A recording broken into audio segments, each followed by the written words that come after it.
রুমে গিয়ে ওই বাথরুম বলো হুজুরের নামাজ পড়তে কবে? তুমি যেখান থেকে দেখেছো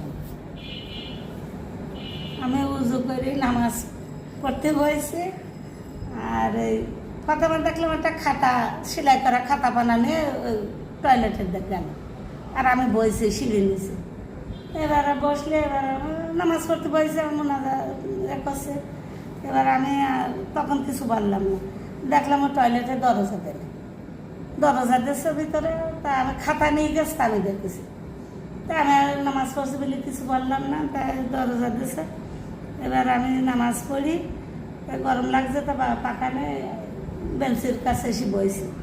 বসলে প্রায় অনেক সময় আমার নামাজ পড়া হয়ে গেছে, আমি বসে রয়েছি।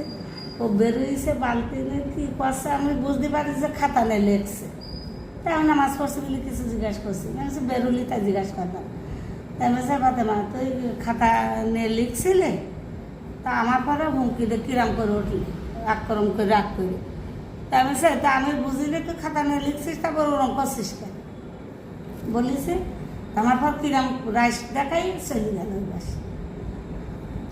ওই পাশে গেল যে ওই পাশে কী করছে না করছে আমি আর সাথে সাথে উঠে যাইনি।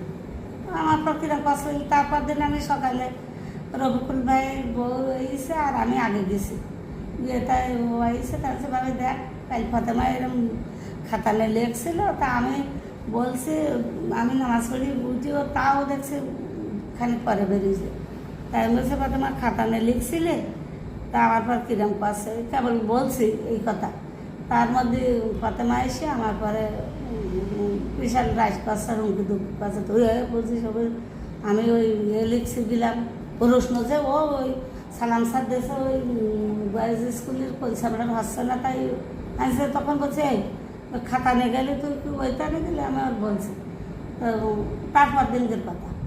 তা এবার বললি তা ও আমার কিরম করছে। তা আমি আবারও বলছি দরকার নেই, থেকে যাই তোমার চুপ কর, তুই চুপ কর, আমার চুপ করে কারোর সাথে বলার দরকার নেই।